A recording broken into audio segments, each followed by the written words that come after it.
অসম্ভব ঠান্ডা পড়েছে। বুদ্ধি করে মাফলার এনেছে বলে রক্ষা। মাফলার ভেদ করে শীতল হাওয়া ঢুকছে। নাক জ্বালা করা শুরু হয়েছে। ঠান্ডা মনে হয় লেগে যাবে। নিউমোনিয়ায় না ধরলে হয়। শরীর দুর্বল। শরীরের রোগ প্রতিরোধ ক্ষমতা পুরোপুরি গেছে। ছোট অসুখই দেখতে দেখতে ভয়াবহ হয়ে যায়। আজকে রাতের ঘটনায় তিনি তেমন বিস্মিত হননি। বড় ধরনের রহস্যময় ঘটনায় তিনি তেমন বিস্মিত হন না। ছোটোখাটো ঘটনাগুলো বরং তাকে অনেক বেশি অভিভূত করে। একবার এক রিক্সাওয়ালার সঙ্গে 6 টাকা ভাড়া ঠিক করে রিক্সায় উঠলেন। নামার সময় তাকে একটা 5 টাকা আর একটা 2 টাকার নোট দিলেন। 2 টাকার নোটটা ছিল 5 টাকার নোটের ভেতরে। রিক্সাওয়ালা তা দেখার কোনো সুযোগ ছিল না। সে টাকাটা নিয়ে পকেটে রেখে দিল এবং লুঙ্গি খুট করে একটা টাকার নোট ফেরত দিল। মিসির আলি বিস্ময়ে অভিভূত হলেন। একবার ভাবলেন রিক্সাওয়ালাকে জিজ্ঞাসা করেন। সে কি করে বুঝলেন 5 টাকার নোটের ভাঁজে একটা 2 টাকার নোট আছে? তিনি শেষ পর্যন্ত জিজ্ঞাসা করেননি। থাক না কিছু রহস্য, সব রহস্য ভেঙে দেওয়ার দরকার কি? পৃথিবীতে কিছু কিছু রহস্য আছে যা ভাঙতে ইচ্ছে করে, আবার কিছু রহস্য আছে ভাঙতে ইচ্ছে করে না। তন্ময় নামের ছেলেটির রহস্য ভেদ করার ইচ্ছা তার আছে। ব্যাপারটি খুব সহজ হবে কিনা তা তিনি এখনও জানেন না। রশিদ মোল্লার বাসা থেকে তিনি টেলিফোন করলেন। অন্য একজন ধরল, তা ধরতেই পারে, হয়তো তন্ময়ের বাড়িতে আরও একজন থাকে। সে নিজেকে পরিচয় দিয়েছে মাস্টার সাহেব হিসেবে। সে চট করে বলে দিল, আপনি রশিদ মোল্লার বাড়ি থেকে টেলিফোন করছেন। আপাত দৃষ্টিতে খুব আশ্চর্যজনক ঘটনা মনে হলেও হয়তো তেমন আশ্চর্যজনক নয়। রশিদ মোল্লাই আগেভাগে জানিয়েছে। মিসির আলি অপেক্ষা করছিলেন রশিদ মোল্লা টেলিফোন সেট আনতে গেল। চট করে আনলো না, দেরি হলো। এই ফাঁকে রশিদ মোল্লা হয়তো জানিয়ে দিয়েছে। তাছাড়া ওই লোকটি প্রাণপণ চেষ্টা করছিল মিসির আলিকে বিস্মিত করতে। শেষ পর্যন্ত বলেই ফেলল, আমি যে এত কিছু জানি আপনি এতে অবাক হচ্ছেন না? একজন প্রেতাত্মা মানুষকে বিস্মিত করার এত চেষ্টা করবে কেন? মানুষই করবে। তন্ময়ের মৃত শিক্ষক টেলিফোন তার সঙ্গে কথা বলবে না, এই হাস্যকর ধারণা নিয়ে মাথা ঘামাবার মানুষ মিসির আলি নন। তিনি মাথা ঘামাচ্ছেন না, তবে চিন্তিত বোধ করছেন। কেন চিন্তিত বোধ করছেন তাও তার কাছে স্পষ্ট নয়। তিনি বিপদ আজ করছেন। তার মনের একটি অংশ ভয় পাচ্ছে। ভয় পাবার পেছনের কারণটি তার কাছে স্পষ্ট নয়। শুধু যে ভয় পাচ্ছেন তা না, পুরো ব্যাপারটা তার মনের উপর একটা বিশেষ ধরনের চাপ সৃষ্টি করছে। কে যেন খুব অস্পষ্টভাবে তাকে বলছে, তুমি সরে এসো, তুমি দূরে সরে এসো। টুংটাং ঘন্টা বাজিয়ে রিক্সা আসছে।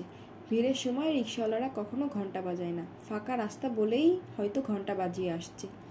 এই রিক্সা ভাড়া যাবে বলে মনে হয় না, যাচ্ছে উল্টো দিকে। তবু মিসির আলি বললেন, ভাড়া যাবে? মিসির আলিকে বিস্মিত করে দিয়ে রিক্সাওয়ালা বলল, জামু। এই শীতের রাইতে খামাখা রিক্সা বাইর করছি, টাইট হইয়া যায় বহেন, পঙ্খিরাজের মতো লইয়া যামু। মিসির আলি টাইট হয়ে বসলেন। এই রিক্সায় বসাই তার কাল হলো। রিক্সাওয়ালা ঝড়ের মতো উড়িয়ে নিয়ে গেল ঠিকই, কিন্তু ক্ষতি যা করার করে ফেলল। ভয়াবহ ঠান্ডা লেগে গেল। মিসির আলি ঘরে ঢুকেই বিছানায় পড়লেন। প্রবল জ্বরে আচ্ছন্ন হয়ে রইলেন। বুক পাথরের মতো ভারী, নিঃশ্বাস নিতে পারছেন না। আচ্ছন্নের মতো মাঝে মাঝে তাকান। তখন মনে হয় মাথার উপর সিলিং ফ্যানটা তার কাছে নেমে আসছে। একসময় মনে হলো ফ্যানের ব্লেড ঘুরতে শুরু করছে। ঠান্ডা বাতাস এসে গায়ে লাগছে। হ্যালুসিনেশন, তার হ্যালুসিনেশন হচ্ছে। তিনি বুঝতে পারেন বধূ তার মাথায় পানি ঢালছে। সেই পানি তার কাছে উষ্ণ মনে হয়। বধূ কি তার মাথায় ফুটন্ত পানি ঢালছে?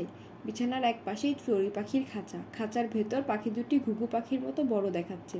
মনে হচ্ছে তারাও এক দৃষ্টিতে মিসির আলিকে দেখছে। শেষ রাতের দিকে তিনি অচেতনের মতো হয়ে গেলেন। জ্বরের প্রচণ্ড ঘোর, অধচেতন, অধজাগ্রত অবস্থায় তিনি নীলুকে দেখলেন। নীলু যেন এসেছে তার কাছে, বসেছে বিছানার পাশে। কি স্পষ্টই না তাকে দেখাচ্ছে।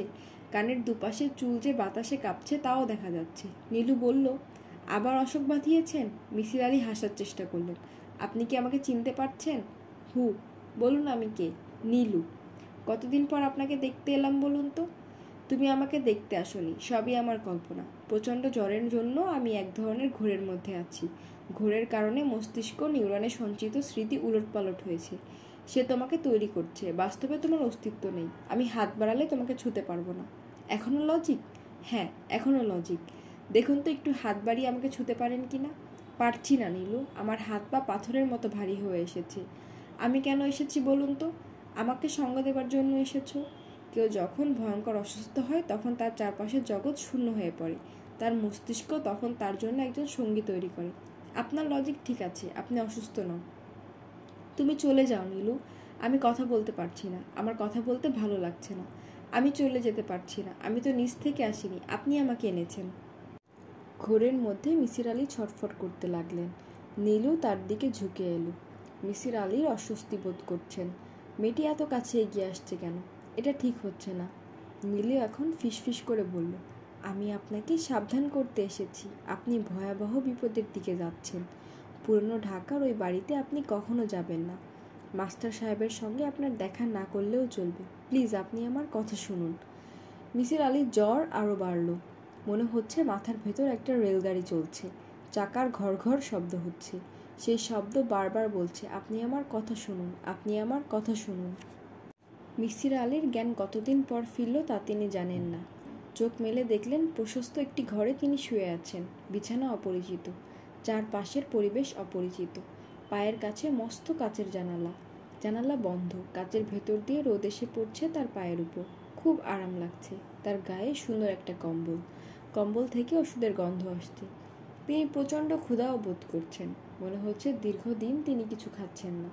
মিসির আলি চোখ বন্ধ করলেন। ঘরে প্রচুর আলো। এত কড়া আলোতে বেশিক্ষণ তাকিয়ে থাকা যায় না। কেমন আছেন মিসির আলি সাহেব? জি ভালো। আপনার জ্বর পুরোপুরি রেমিশন হয়েছে। আপনি আমাকে ভয় পাইয়ে দিয়েছিলেন। মিসির আলি চোখ খুললেন। আলো এখন আর আগের মতো চোখে লাগছে না। তার বিছানার পাশে যে মহিলা দাঁড়িয়ে আছেন তিনি একজন ডাক্তার। গলায় স্থেথোস্কোপ ঝুলানো দেখে তাই মনে হয়। নার্সরাও স্থেথোস্কোপ ব্যবহার করে, তবে তারা কখনো গলায় পড়ে না। মিসির আলি বললেন, আমি প্রচণ্ড খিদে বোধ করছি। আপনি খিদে বোধ করছেন, এটা খুবই সুলক্ষণ। হালকা কিছু খাবার দিতে বলছি। এটা কি হাসপাতাল? হাসপাতাল তো বটেই, তবে প্রাইভেট হাসপাতাল। আমি কতদিন ধরে আছি? আজ হচ্ছে 5th ডে। আপনার অবস্থান এমন ছিল যে আমরা ধরেই নিয়েছিলাম আপনি কোমায় চলে যাচ্ছেন। মিসির আলি সহজ গলায় বললেন, কমা সেমিকোলনে আমি যাব না। যদি যেতে হয় সরাসরি ফুল স্টপে যাব। ডাক্তার হাসলেন। মিসির আলির মনে হলো বেশিরভাগ ডাক্তার হাসেন না, তবে যারা হাসেন তারা খুব সুন্দর করে হাসেন। মিসির আলি সাহেব, জি। আপনি বিশ্রাম করুন। চোখ বন্ধ করে চুপচাপ শুয়ে থাকুন। আমি আপনার খাবারের ব্যবস্থা করছি। আজকের একটা খবরের কাগজ কি পেতে পারি? অবশ্যই পেতে পারেন, তবে আমার মনে হয় খবরের কাগজ পড়ার চেয়ে বিশ্রাম আপনার জন্য অত্যন্ত জরুরি। নাস্তা খেয়ে লম্বা একটা ঘুম দিন। চোখ বন্ধ করে ফেলুন। মিসির আলি চোখ বন্ধ করলেন। তার অনেক কিছু জানার ছিল। কে তাকে এমন এক আধুনিক হাসপাতালে ভর্তি করিয়ে দিল? ঘরের যা সাজসজ্জা তাতে মনে হয় 1000 টাকা হবে দৈনিক ভাড়া। দেয়ালে ছোট 12 ইঞ্চি টিভি দেখা যাচ্ছে। রোগীর বিনোদনের ব্যবস্থা। ঘরের দেয়াল মেঝে সবই ঝকঝক করছে। কোথাও কোনো ঘড়ি নেই। টিভির চেয়েও ঘড়ির প্রয়োজন ছিল বেশি। কোনো এক বিচিত্র কারণে অসুস্থ হলেই ঘড়ি দেখতে ইচ্ছে করে। নার্স নাস্তা নিয়ে এলো।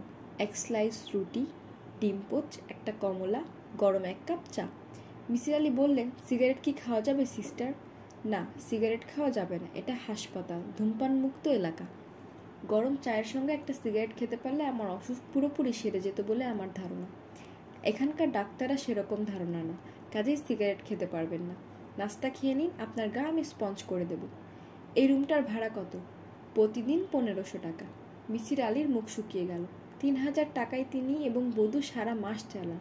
তার মধ্যে বাড়ি ভাড়া ধরা আছে। নার্স কঠিন মুখ করে বলল, বড়লোকদের চিকিৎসার খুব ভালো ব্যবস্থা বাংলাদেশে আছে। মিসির আলি বললেন, অবশ্যই আছে, তবে মজার ব্যাপার কি জানেন সিস্টার? এত করেও বড়লোকদের কিন্তু মৃত্যুর হাত থেকে রেহাই পান না। গরিবরা যেভাবে মরে তাদেরকেও ঠিক এভাবেই মরতে হয়। এখন হয়, একদিন হয়তো হবে না। দেখা যাবে অমর হবার ওষুধ পাওয়া যাচ্ছে। 30 লক্ষ 40 লক্ষ টাকা দাম। শুধু বড় লোকেরা সেই ওষুধ কিনতে পারছে। মিসির আলি তার গোছানো কথায় চমৎকৃত হলেন। অধিকাংশ মানুষই আজকাল গুছিয়ে কথা বলতে পারে না। চিন্তা এলোমেলো থাকে বলে কথাবার্তাও থাকে এলোমেলো। সিস্টার, আপনার সঙ্গে খুব জরুরি কিছু কথা আছে। আমি আপনার পরামর্শ ও সাহায্য চাচ্ছি। আমার পক্ষে প্রতিদিন 1500 টাকা ভাড়া দিয়ে এখানে থাকা সম্ভব নয়। আমি দরিদ্র মানুষ। এ কদিনের ভাড়া কি করে দেব তাই বুঝতে পারছি না। আমি আজকাল এখান থেকে বিদায় হতে চাই। সেটা কি করে সম্ভব তা আপনি দয়া করে বলে দেবেন? যে টাকা আপনার পান তাও একসঙ্গে আমার পক্ষে দেওয়া সম্ভব না। আমাকে ভাগে ভাগে দিতে হবে। তার একটা অ্যারেঞ্জমেন্টও করতে হবে। স্যার, আপনাকে এসব নিয়ে মোটেই ভাবতে হবে না। আমাদের হাসপাতালে নিয়ম হচ্ছে ভর্তি হবার সময় পুরো টাকা দিতে হয়। আপনার বেলাতেও তাই হয়েছে। কেউ একজন নিশ্চয়ই পুরো টাকা দিয়েছেন। সেই কেউ একজনটাকে আমি তো স্যার বলতে পারবো না। আপনি চাইলে খোঁজ নিয়ে দেখতে পারি। দয়া করে খোঁজ নিয়ে দেখুন। নার্স কিছুক্ষণের মধ্যেই ফিরে এলো। তার হাতে একটি বই, একটি মুখ বন্ধ খাম। স্যার, যিনি আপনাকে এখানে ভর্তি করিয়ে গেছেন তার নাম মুশফিকুর রহমান। তিনি আপনার জন্য বইটা রেখে গেছেন, চিঠিও রেখে গেছেন। আর স্যার, আমি খোঁজ নিয়েছি, আপনার জন্য 15 দিনের রুম পেমেন্ট করা আছে।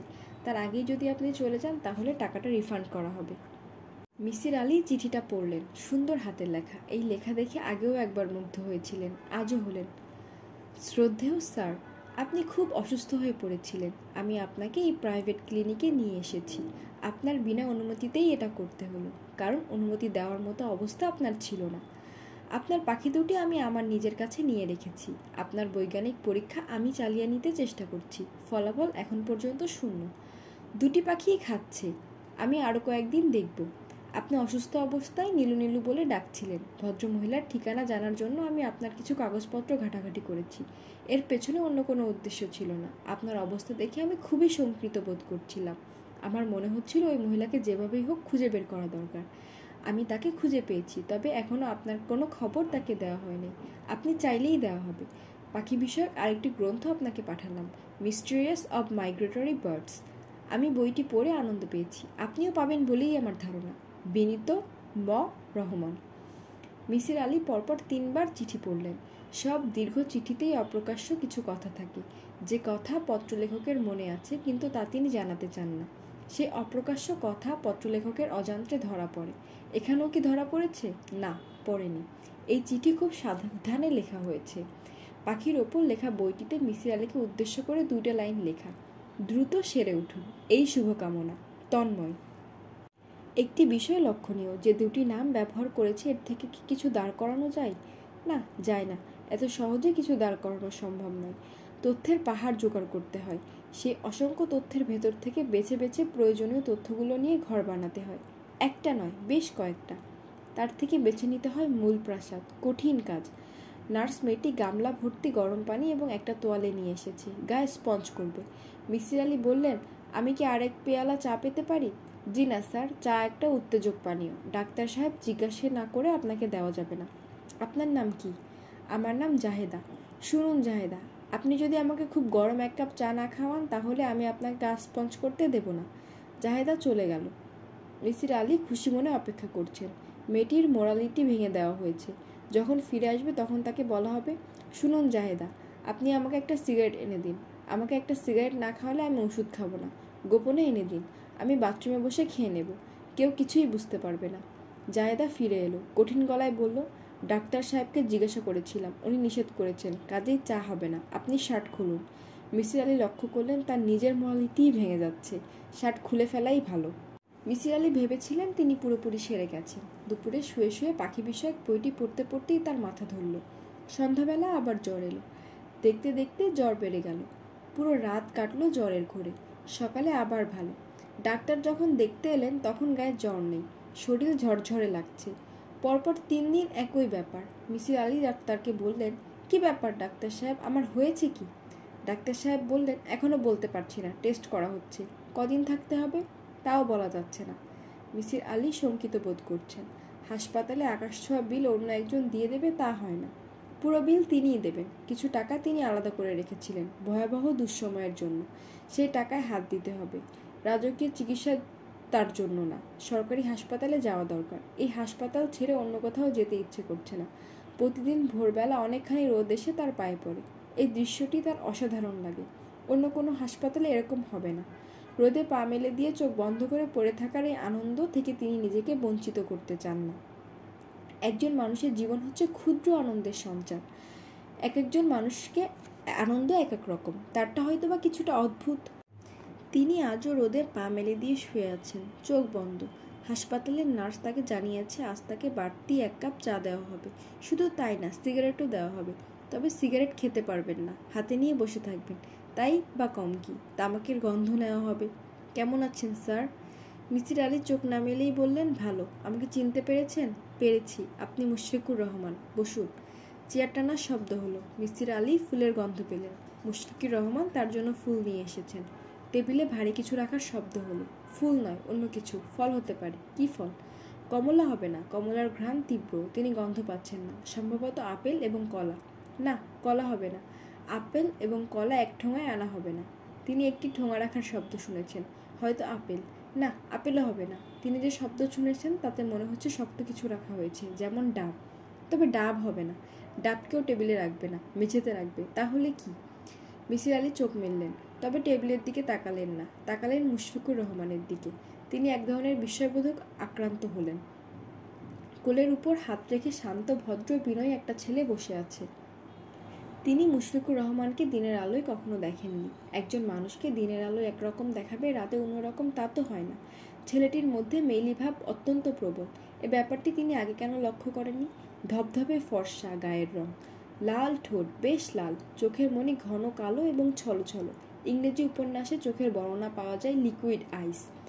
এরও তাই, চোখের পল্লবও মেয়েদের মতো দীর্ঘ। বয়সও খুব বেশি নয়, 25 থেকে 35-এর মতো হবে। তার ধারণা ছিল মুশফিকুর রহমানের বয়স 40-এর বেশি। মিসির আলি তীক্ষ্ণ দৃষ্টিতে তাকিয়ে আছেন। ছেলেটি কথা বলছে এমনভাবে যে জিহ্বা দেখা যাচ্ছে না। তবু মিসির আলি লক্ষ্য করলেন ছেলেটির জিহ্বা কালো নয়, অন্য 10 জনের মতোই। মুশফিকুর রহমান বলল, স্যার, আপনি হেডমাস্টারদের মতো আমাকে দেখছেন। কঠিন চোখে তাকিয়ে আছেন। আপনার জিহ্বার রং কালো না? দিনের বেলা রং ঠিক থাকে। কেন? আপনি বলুন কেন? আপনি কি কোনো রং মাখেন? জি স্যার, মাখি। এক ধরনের এজোডাই, নাইট্রোজেন ঘটিত জৈব রং। দিনের বেলা লোকজনের সামনে কালো জিহ্বা নিয়ে বেরোতে ইচ্ছে করে না। আপনার বয়স কত? 33। স্যার, আপনি আমাকে তুমি করে বলবেন। বেশ, বলবো। আপনাকে আজ আর বিরক্ত করব না। শরীর শাহরুখ, আমি সবসময় খোঁজ রাখছি। Thank you. পাখি বিষয়ক বইটি কি নেড়েচেড়ে দেখেছেন? আমি গোড়া থেকেই পড়ছি। 50 পৃষ্ঠার মতো পড়া হয়েছে। বই পড়তে কষ্ট হয় না? না, তবে সন্ধ্যার পর কিছু পড়তে পারি না। তখন চোখ জ্বালা করে, মাথায় যন্ত্রণা হয়। মুশফিকুর রহমান উঠে দাঁড়াতে দাঁড়াতে বলল, স্যার, আমি আমার কিছু ঘটনা লিখে এনেছি। পড়তে যাতে আপনার কষ্ট না হয় সেজন্য ভাগ ভাগ করে লিখেছি। প্রতিটি চ্যাপ্টার শেষে আমি আমার নিজস্ব ব্যাখ্যা দেওয়ার চেষ্টাও করেছি। আপনার ইচ্ছে না হলে ব্যাখ্যাগুলো পড়ার দরকার নেই। মিসির আলি বললেন, কী ধরনের ব্যাখ্যা? একজন মনোবিজ্ঞানীর ব্যাখ্যা। মনোবিজ্ঞানে তোমার কি কিছু পড়াশোনা আছে? মুশফিকুর রহমান বেশ কিছুক্ষণ চুপচাপ থেকে বলল, সামান্য আছে। আমি মনোবিজ্ঞানের ছাত্র, এই বিষয়ে এমএ করেছি। কোন সনের ছাত্র? বলতে চাচ্ছি না স্যার। মিসির আলি বললেন, তুমি কি কখনো আমার ছাত্র ছিলে? জি ছিলাম। গোড়া থেকেই এই কারণেই আপনাকে স্যার ডাকছি। আপনার কাছে আসার কারণটাও এটি। স্যার, আমি আজ উঠি। তোমার এই ঠোঙায় কি আছে? কিছু বেদানা নিয়ে এসেছি। টাইম পত্রিকায় পড়েছিলাম, বেদানায় আছে ভিটামিন কে। রোগ প্রতিরোধ ক্ষমতা তৈরিতে ভিটামিন কে খুব কাজ করে। নার্সকে বলে দিয়েছি, ও বেদানার রস তৈরি করে আপনাকে দেবে। স্যার, যাই?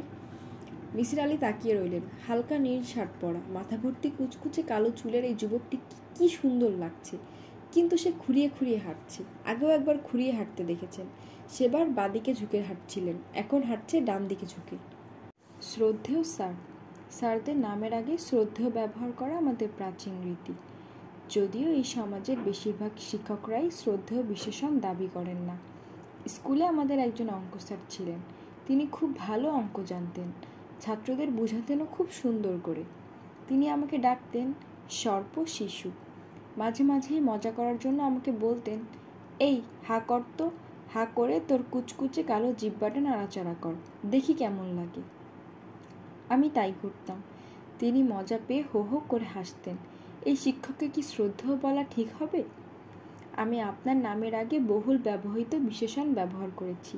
এর চেয়ে সুন্দর কিছু ব্যবহার করতে পারলে আমার ভালো লাগতো।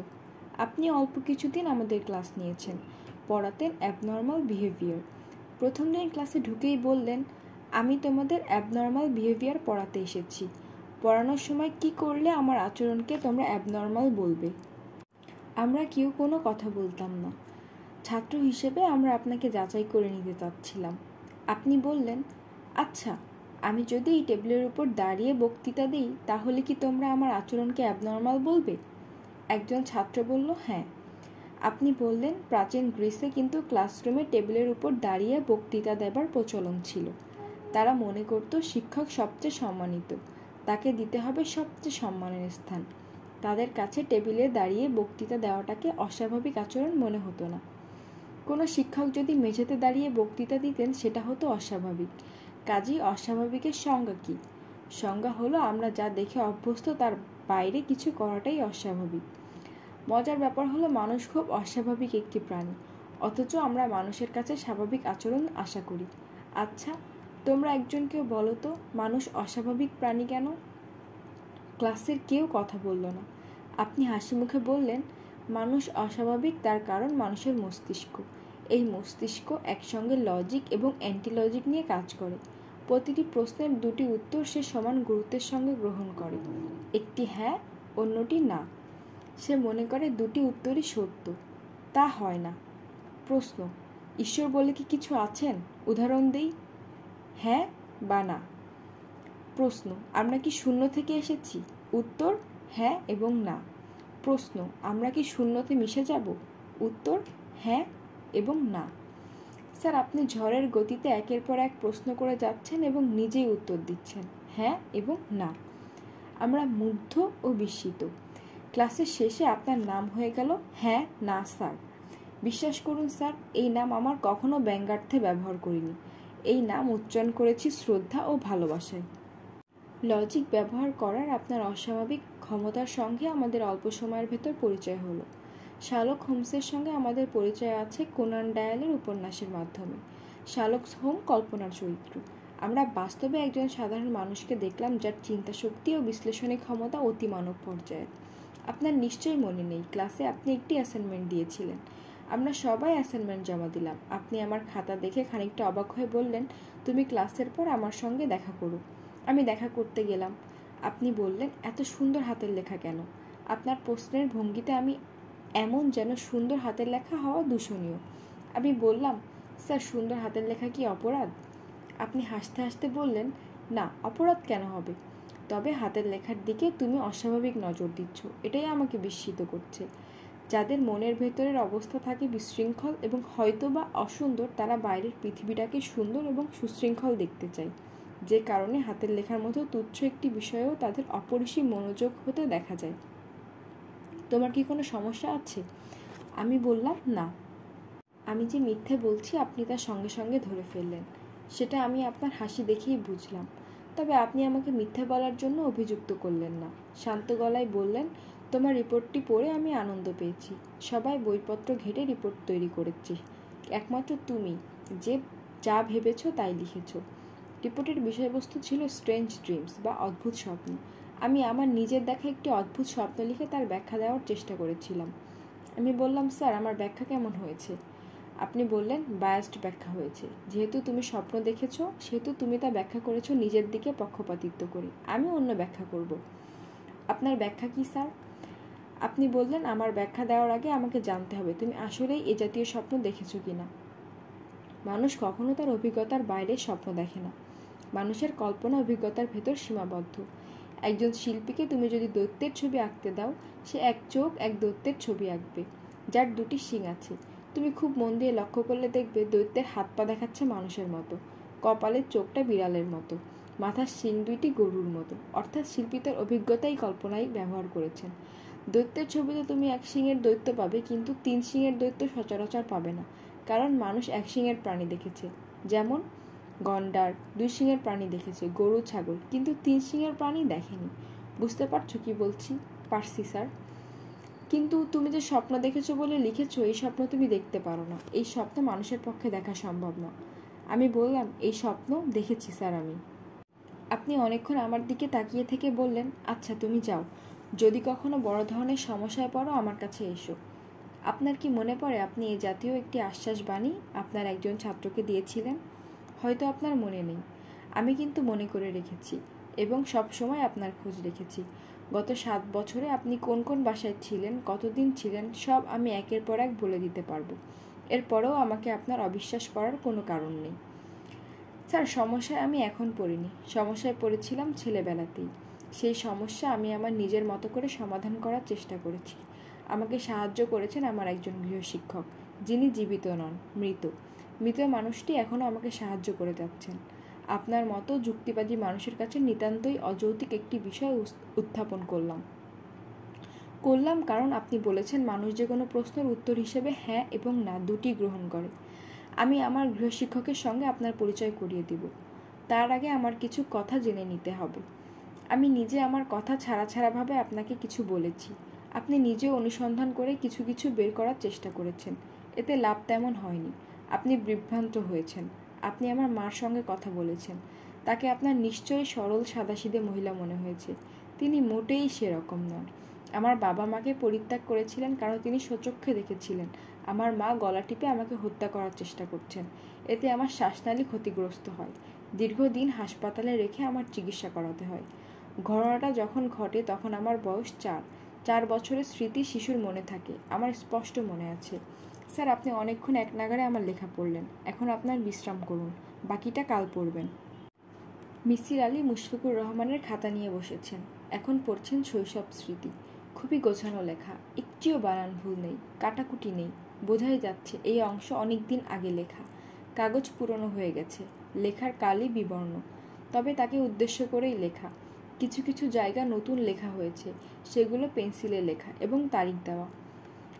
মানুষের অনেক বৈচিত্র্যময় ছেলেবেলা থাকে। ম্যাক্সিম গোর্কির ছেলেবেলা কেটেছে তার দাদিমার সঙ্গে পথে পথে ভিক্ষা করে। আমার ছেলেবেলা শুরুটা ছিল সরল, ঘটনাবিহীন। আমি ছিলাম সঙ্গীহীন, বন্ধুহীন। বিরাট কম্পাউন্ডের বাড়ি, জেলখানার দেয়ালের মতো উঁচু দেয়াল, খেলার জন্য অনেক জায়গা। তবুও আমাকে বন্দি থাকতে হতো আমার নিচের ঘরে। বারান্দায় বা উঠোনে কিংবা বাড়ির পেছনে খেলতে গেলেই দোতলা থেকে আমার বাবা দেখে ফেলতেন এবং চিৎকার করে বলতেন, ভেতরে যাও, ভেতরে যাও। আমি দৌড়ে নিজের ঘরে চলে যেতাম। নিঃসঙ্গ শিশু নিজের খেলার সঙ্গী নিজেই তৈরি করে নেয়। আমার অনেক কাল্পনিক সঙ্গী সাথী ছিল, এদের সঙ্গে খেলতাম, গল্প করতাম। আমার সবচেয়ে প্রিয় জায়গা ছিল খাটের নিচের অন্ধকার কোণ। ঘন্টার পর ঘন্টা আমি খাটের নিচে বসে কাটিয়েছি, মাঝে মাঝে সেখানেই ঘুমিয়ে পড়তাম। আমার দেখাশোনার সম্পূর্ণ দায়িত্ব ছিল সর্দার চাচার। আপনাকে আগেই তার কথা বলেছি। তিনি সারাক্ষণ আমাকে চোখে চোখে রাখতেন। বাড়িতে সর্দার চাচা ছাড়াও আরও কিছু মানুষজন ছিল। মালি ছিল, দারোয়ান ছিল, রান্নার লোক ছিল। তাদের কেউ আমার কাছে আসতে পারত না। সর্দার চাচা বাঘের মতো লাফিয়ে উঠতেন। বাবা সর্দার চাচাকে খানিকটা সমীহ করতেন। মাঝে মাঝে সর্দার চাচা আমাকে বাগানের খেলার জন্য নিয়ে যেতেন, কুয়োতলায় নিয়ে যেতেন ছবি আঁকার জন্য। দোতলা থেকে বাবা আমাকে দেখতে পেতেন, কিন্তু ভেতরে যাও বলে চেঁচাতেন না। যে জন্ম থেকেই নিঃসঙ্গ, সে নিঃসঙ্গতার কষ্ট জানে না। আমিও জানতাম না। মার জন্য আমার কোনো আকর্ষণ ছিল না। তিনি আমার ভেতর কোনো সুখ স্মৃতি তৈরি করে যেতে পারেননি। মার কথা মনে হলে ভয়ঙ্কর এক স্মৃতি ধপ করে মনে হতো। পরিষ্কার দেখতে পেতাম মা আমার গলা চেপে ধরছেন। নিঃশ্বাস বন্ধ হয়ে গেছে। কিছুক্ষণের মধ্যেই আমার ছোট বুক ধপ করে ফেটে যাবে। এই অবস্থা থেকে আমার বাবা উদ্ধার করেন। তিনি আমাকে কোলে নিয়ে দৌড়ে ডাক্তারের কাছে যান। আমি যে কদিন হাসপাতালে ছিলাম সে কদিন আমার বাবা আমার পাশেই ছিলেন। যতবার আমি চোখ মেলেছি ততবারই আমি দেখেছি বাবা ব্যথিত চোখে আমার দিকে তাকিয়ে আছেন। হাসপাতালে ওই কটি দিনই ছিল আমার শৈশবের শ্রেষ্ঠতম সময়। পারিবারিক অবস্থার কথা বলি। আমার কয়েক পুরুষ বনেদি ধনী। মুসলমানরা 3 পুরুষের বেশি তাদের ধন ধরে রাখতে পারে না। আমার বাবা হলেন তৃতীয় পুরুষ। যৌবনে তিনি ব্যবসাপাতি থেকে নিজেকে গুটিয়ে নিলেন। বেশিরভাগ ব্যবসায়ী বিক্রি করে নগদ টাকা করলেন। টাকা ব্যাংকে জমা করলেন। কয়েকটা বড় বড় বাড়ি কিনলেন, শহরে জমি কিনলেন। তার দূরদৃষ্টি ছিল, তিনি বুঝতে পেরেছিলেন এইসব জমি হীরের দামে বিক্রি হবে। আমার বাবাও আমার মতোই নিঃসঙ্গ ছিলেন। তিনি কারো সঙ্গে মিশতেন না। আমি আমাদের কোনো আত্মীয় স্বজনকে এ বাড়িতে আসতে দেখিনি। আত্মীয়দের বাড়িতে বাবার যাবার তো প্রশ্নই ওঠে না। বাবা খানিকটা অসুস্থও ছিলেন। আপনাকে হয়তো ইতিমধ্যে বলা হয়েছে, উনি শব্দ সহ্য করতে পারতেন না। শব্দ শুনলেই তার মাথায় অসহ্য যন্ত্রণা হতো। তাছাড়া তার ধারণা হয়ে গিয়েছিল সবাই তাকে খুন করার জন্য ষড়যন্ত্র করছে। 4 দেয়ালের বাইরে বের হলেই তাকে খুন করা হবে। তিনি ঘরের বাইরে বের হওয়া পুরোপুরি ছেড়ে দিলেন। কাউকে তিনি বিশ্বাস করতেন না। 2 দিন পর পর দারোয়ান বদলাতেন, মালি বদলাতেন। এক সময় কুকুর পুষতে শুরু করলেন।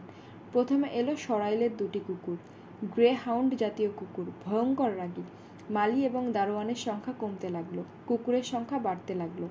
বাবার সঙ্গে আমার কোনো রকম যোগাযোগ ছিল না, তবে কালে ভদ্রে তিনি আমাকে তার দোতলার ঘরে ডেকে নিয়ে যেতেন। সর্দার চাচা আমাকে দরজা পর্যন্ত এগিয়ে দিয়ে সিঁড়ির গোড়ায় দাঁড়িয়ে থাকতেন। বাবা আমার সঙ্গে কথা বলতেন নিচু গলায় এবং কিছুটা আদুরে স্বরে, তবে কখনো আমার দিকে তাকাতেন না। কথাবার্তার একটা নমুনা দিচ্ছি। বাবা বললেন, কেমন আছিস? আমি বললাম, ভালো। বস। আমি কোথায় বসবো বুঝতে পারছি না। ঘরে একটা মাত্র খাট, সেখানে বসার প্রশ্ন ওঠে না, কারণ বাবা বসে আছেন। তাছাড়া খাটের এক মাথায় দোলনা বন্দুক। বাবা সবসময় গুলি ভরা বন্দুক মাথার কাছে রাখতেন। আমি ইতস্ত করছি। বাবা খাটের এক অংশ দেখিয়ে বসার জন্য ইশারা করলেন। আমি বসলাম। পড়াশোনা হচ্ছে? জি। বাড়িতে মাস্টার আসে? জি। সেই সময় আমার জন্য প্রাইভেট মাস্টার রাখা হয়েছে। তিনি বাসায় এসে আমাকে পড়িয়ে যান। তার কথা আপনাকে বলেছি এবং টেলিফোনে তার সঙ্গে আপনার কথা হয়েছে। মাস্টারটা কেমন? ভালো। মোটেই ভালো না, অতি বদলোক, সাবধানে থাকবি। বদমতলবে ঢুকেছে, খুন খারাপি করবে। এটা হচ্ছে বাবার সাধারণ কথার একটি। পৃথিবীর সব মানুষই তার কাছে বদমানুষ। পৃথিবীর সবাই খুন খারাপির মতলব নিয়ে ঘুরছে। আমি বাবার কথার কোনো জবাব দিলাম না, মাথা নিচু করে শুনে গেলাম। বাবা বললেন, তোকে সাবধান করার জন্যই ডেকেছি, খুব সাবধান থাকবি, খুব সাবধান। জি আচ্ছা। তোর মাস্টারের দরকারই বাকি, নিজে নিজে পড়তে পারবি না? আপনি বললে পারবো। এই ভালো, নিজে নিজে পড়। আর তোর যদি পড়াশোনা না হয় তাহলেও ক্ষতি নেই। টাকা পয়সা আমি যা রেখে যাব দুহাত খরচ করেও শেষ করতে পারবি না।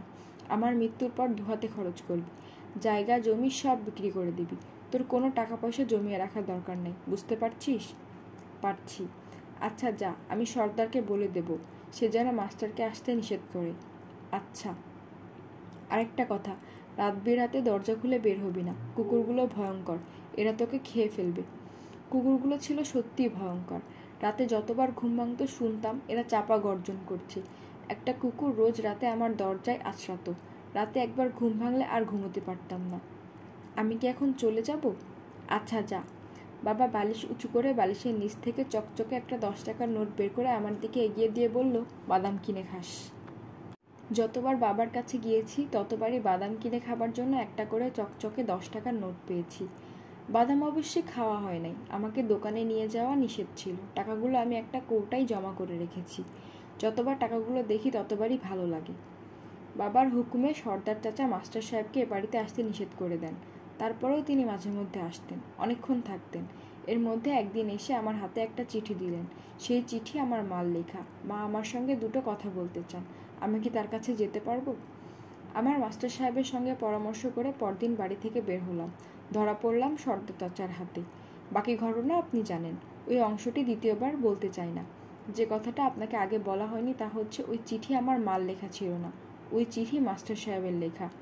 মিসির আলি লক্ষ্য করলেন শেষ পাতাটি 2 দিন আগে লেখা হয়েছে এবং প্রচুর কাটাকুটি করা হয়েছে, যেন মুশফিকুর রহমান বুঝতে পারছেন না কি লিখবে। বাংলা ভাষাটাও মনে হচ্ছে ভাব প্রকাশের জন্য সে উপযুক্ত মনে করছেন না, কারণ শেষ পাতাটা ইংরেজিতে লেখা। শেষ পাতার বক্তব্য হলো, আমি ভয় পাচ্ছি। বাবা সম্পর্কে আমি আমার মনের ভাব ঠিকমতো প্রকাশ করতে পারি না। আমি তাকে অসম্ভব ভালোবাসি। মিসির আলি 3য় চ্যাপ্টার পড়ছেন। এই অংশটি নতুন লেখা হয়েছে। তারিখ দেখে মিসির আলি বুঝতে পারছেন পার্কে তার সঙ্গে দেখা হবার পর এই লেখা শেষ করা হয়েছে। পুরো লেখাটা ইংরেজিতে লেখা। শিরোনাম আই অ্যান্ড উই। বাংলা করলে হয়তো হবে আমি এবং আমরা। আমাকে দেখে কি আপনার মনে হয়েছে আমি ভীতু? একজন মানুষকে দেখেই বলে দেওয়া সম্ভব না সে সাহসী না ভীতু। তাছাড়া একজন ভীতু মানুষকেও ক্ষেত্রবিশেষে খুব সাহসী হতে দেখা যায়। আমি ভীতু না, কখনোই ছিলাম না। বাবাকে ভয় করতাম, বাবার কুকুরগুলোকে ভয় করতাম। বাবা যে বন্দুক দিয়ে মাঝে মাঝে দোতলায় বের হতেন সেই বন্দুকটাকে ভয় করতাম। আমার ভয় এই 3টিতেই সীমাবদ্ধ ছিল। ও না, আরেকটি ভয়ের ব্যাপার ছিল আমার মধ্যে। আমাদের পুরো বাড়ি মাঝে মধ্যে এক ধরনের বিচিত্র শব্দ করে নড়ে উঠত। সর্দার চাচা বলতেন বাড়ি মাঝে মধ্যে কাঁদে, হাসে, এতে ভয়ের কিছু নেই। অন্ধকারে ভয় পাওয়া আমার মধ্যে ছিল না। পুরানো ঢাকায় প্রায় ইলেকট্রিসিটি চলে যায়। হয়তো রাতে একা ঘরে বসে আছি, হঠাৎ পুরো অঞ্চলের কারেন্ট চলে গেল। গাঢ় অন্ধকারে আমি একা বসে আছি, নিজের হাতও দেখা যাচ্ছে না। এই অবস্থাতেও আমি কখনোই ভয় পাইনি। ভূত প্রেতের ভয় পাওয়ার ব্যাপারও আমার মধ্যে ছিল না, কারণ ভয়ের গল্প আমাকে কেউ শোনায়নি। কেউ আমাকে বলেনি ঘরের কোনায় বাস করে কোনে ভূত, খাটের নিচে উবু হয়ে বসে থাকে কন্দকাটা। গভীর রাতে সে তার সরু বরফের মতো ঠান্ডা হাত খাটের নিচ থেকে বের করে শুয়ে থাকা মানুষটাকে ছুঁয়ে দেখতে চেষ্টা করে। শিশুরা সচরাচর যেসব কারণে ভয়ে কাতর হয়ে থাকে সেসব আমার ছিল না। তাছাড়া অল্প বয়সেই যুক্তি ব্যবহার করতে শিখি। ভয়কে পরাজিত করতে যুক্তির মতো বড় অস্ত্র আর কি হতে পারে? ধরুন গভীর রাতে ঘুম ভেঙে গেল। আমি শুনলাম বাথরুমে খটখট শব্দ হচ্ছে, কেউ যেন হাঁটছে। আতঙ্কে অস্থির না হয়ে আমি যুক্তি দাঁড় করালাম, নিশ্চয়ই ইঁদুর। কিছুক্ষণ কান পেতে রইলাম, ইঁদুরের কিচকিচ শব্দ শোনা গেল। যুক্তির ওপর নির্ভর করার ফল হাতে হাতে পেলাম। নিশ্চিন্ত হয়ে ঘুমোতে গেলাম। ভয়ে অস্থির হয়ে চেঁচামেচি করলাম না। চেঁচামেচি করে অবশ্যই কোনো লাভও হতো না। 10 বছর বয়স হবার পরই আমি থাকতাম একা। সর্দার চাচা থাকতেন গেটের কাছে, দারোয়ান এবং মালিদের জন্য যে ঘরগুলো আছে তার একটিতে। মাস্টার সাহেবের মৃত্যুর প্রায় মাস 2 পরের ঘটনা। খাওয়া দাওয়া করে ঘুমোতে গেছি। সর্দার চাচা বললেন, ছিটকিনি লাগাও। আমি ছিটকিনি লাগালাম। সর্দার চাচা তার অভ্যেস মতো বললেন, ভালো কইরা দেখো ঠিক মতো লাগছে কি না। আমি আরেকবার দেখলাম, ঠিক মতোই লেগেছে। এখন বাতি নিভাও, বাতি নিভাইয়া ঘুমাও। আমি বাতি নিভিয়ে চারিদিক অন্ধকার করে ঘুমোতে গেলাম। আপনাকে বলা হয়নি, আমার বাবা শব্দ যেমন সহ্য করতে পারতেন না, তেমনি আলোও সহ্য করতে পারতেন না। তার ধারণা আলোতে কুকুর ভালো দেখতে পায় না, অন্ধকারে ভালো দেখে। কাজে রাত 11টার পর এ বাড়ির সব বাতি নেভানো থাকতে হবে, একটি বাতিও জ্বলবে না। রাত 11টা হয়েছে, সব বাতি নিভে গেছে। আমি মশারির ভেতর শুয়ে আছি। আমার বালিশের কাছে 2 ব্যাটারির একটি টর্চ লাইট। অন্য সময় বিছানায় যাওয়া মাত্র ঘুম এসে যায়, আজ ঘুম আসছে না, জেগে আসছি। হঠাৎ পুরো বাড়ি কেঁপে উঠল, বিচিত্র শব্দ হলো। বাড়ি কেঁদে উঠল কিংবা হেসে উঠল, বুকের ভেতর ধক করে উঠল। আর তখন লক্ষ্য করলাম কুকুরগুলো একে একে আমার ঘরের দরজার বাইরে জড়ো হচ্ছে। এরা চাপা গর্জন করছে, দরজা আঁচড়াচ্ছে। এরা একরকম করছে কেন? আমার মনে হলো খাটের নিচে কি যেন নড়ে উঠল, কেউ যেন নিঃশ্বাস ফেলল। আমি টর্চ লাইট জ্বালিয়ে খাট থেকে নেমে এলাম, বসলাম খাটের পাশে, টর্চ লাইট ধরলাম। প্রথমে দেখলাম 2টো চকচকে চোখ। পশুদের চোখ হঠাৎ করে আলো ফেললে যেমন চকচক করতে থাকে, এই চোখ দুটিও ঠিক সেরকমই চকচক করছে। তারপর মানুষটাকে দেখলাম, নগ্ন একজন মানুষ, খাটের নিচে কুঁজো হয়ে বসে আছে। তার মুখ হাসি হাসি, যেন টর্চ ফেললে তাকে দেখায় সে আনন্দিত। আমি হতভম্ব গলায় বললাম, কে? লোকটা জবাব দিল না, নিঃশব্দে হাসল। তখনই আমি তাকে চিনলাম, আমার প্রাইভেট স্যার। তখনও আমার এই বোধ হয়নি যে আমি ভয়ঙ্কর একটি দৃশ্য দেখছি। যাকে দেখছি সে মানুষটি জীবিত নয়, মৃত। একজন মৃত মানুষ খাটের নিচে কুঁজো হয়ে বসে থাকতে পারে না। আমি একটি ভয়াবহ অস্বাভাবিক দৃশ্য দেখছি। আমি শান্ত ভঙ্গিতে বিছানায় উঠে পড়লাম, যেন কিছুই হয়নি। বালিশে মাথা রেখে শুয়ে পড়লাম। টর্চের আলো নিভিয়ে দিলাম, আর তখনই সীমাহীন ভয়ে আমাকে আচ্ছন্ন করলো। এই ভয়ের সঙ্গে আমার কোনো পরিচয় ছিল না। এই ভয়ের জন্ম পৃথিবীতে নয়, অন্য কোথাও। তীব্র ভয়ের পরপরই এক ধরনের অবসাদ আসে। ভয়ঙ্কর সত্যকে সহজভাবে নিতে ইচ্ছে করে। ফাঁসির আসামি মৃত্যুদণ্ডাদেশ পাবার পর আতঙ্কে অস্থির হয়, সে আতঙ্ক দ্রুত কমে যায়। মৃত্যুর ক্ষণ যখন উপস্থিত হয় তখন সে সহজ ও স্বাভাবিক ভঙ্গিতে হেঁটে যায় ফাঁসির মঞ্চের দিকে। এমন কোনো ফাঁসির আসামির কথা জানা নেই যাকে কোলে করে ফাঁসির মঞ্চে নিয়ে যেতে হয়েছে। আমি মাস্টার সাহেবকে গ্রহণ করলাম সহজ সত্য হিসেবে, এছাড়া আমার উপায়ও ছিল না। মাস্টার সাহেব বাস করতে শুরু করলেন আমার খাটের নিচে। দিনের বেলা কখনোই তাকে দেখা যায় না, সন্ধ্যাবেলা না, রাতে শোবার সময় খাটের নিচে তাকাই, তখন কেউ নেই। শুধু গভীর রাতে ঘুম ভেঙে গেলেই তীব্র তামাকের গন্ধ পাই, বুঝতে পারি খাটের নিচে তিনি আছেন। কুকুরগুলো দরজা আঁচড়াতে থাকে। তিনি কিছু কিছু কথাও বলেন এবং আশ্চর্যের কথা আমি জবাব দিই, যেমন, তুমি জেগেছ? কটা বাজে? জানি না। ভয় লাগছে? না। পড়াশোনা হচ্ছে ঠিক মতো? হচ্ছে। তোমার সর্দার চাচাকে আমার কথা বলেছ? না। কাউকেই বলনি? না। ইচ্ছে করলে বলতে পারো, অসুবিধে নেই। ইচ্ছে করে না। আমি কেন তোমার খাটের নিচে থাকি জানো? না। জানতে চাও? না। জানতে না চাইলে জানতে হবে না। সব কিছু জানতে চাওয়া ভালো না। না জানার মধ্যেও আনন্দ আছে, আছে না? জি আছে।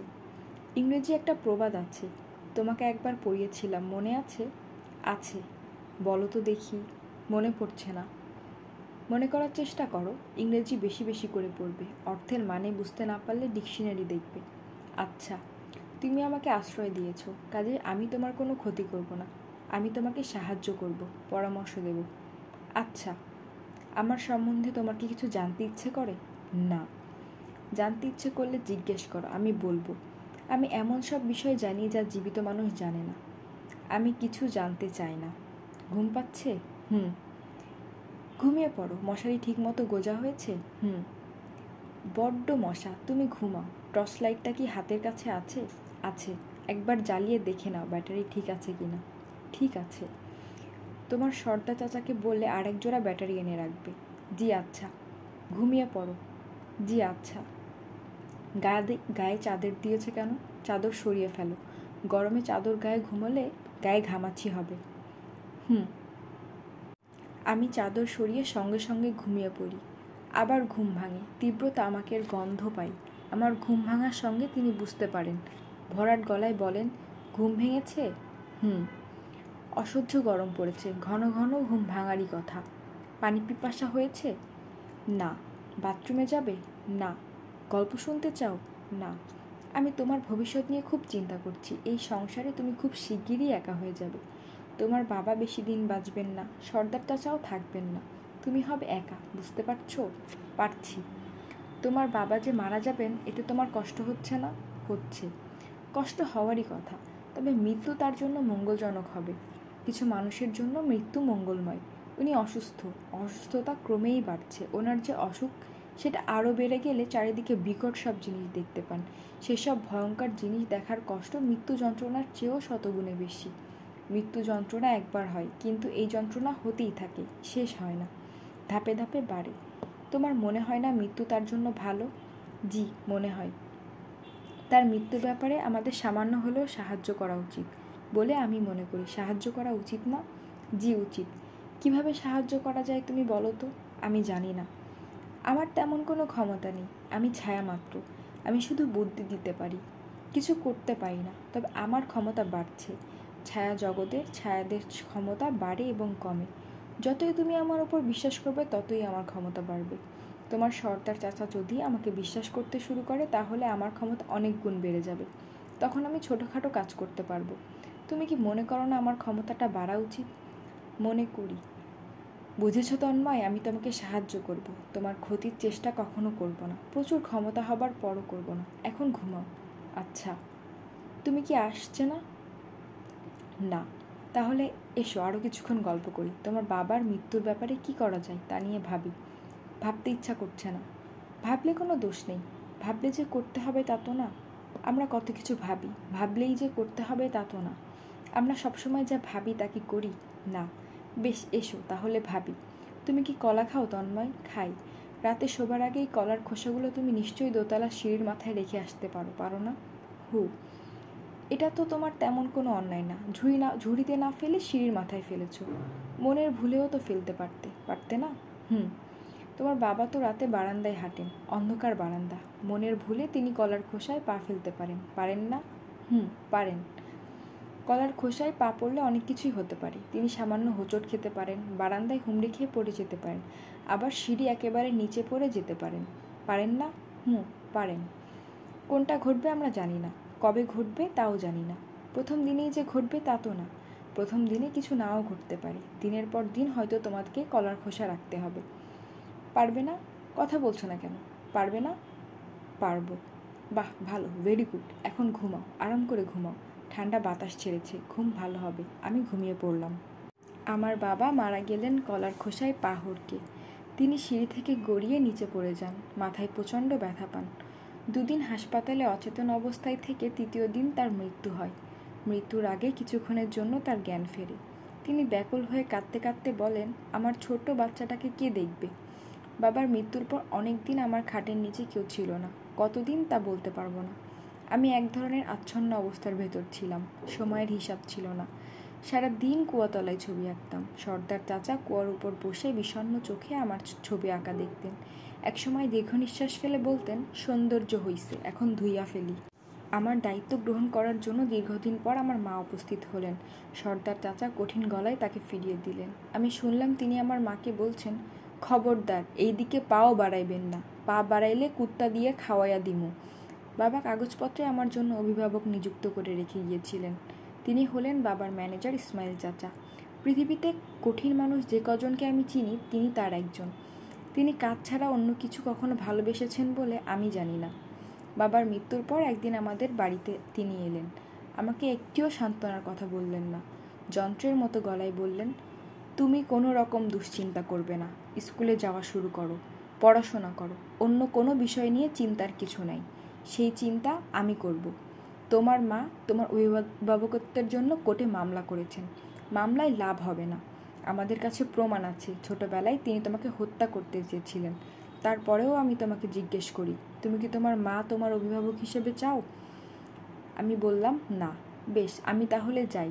কোর্টে তোমাকে যেতে হতে পারে, তবে আমার ধারণা তোমার মা মামলা তুলে নেবেন। ওনাকে মোটা টাকার লোভ দেখানো হয়েছে, সেই লোভ তিনি সামলাতে পারবেন না।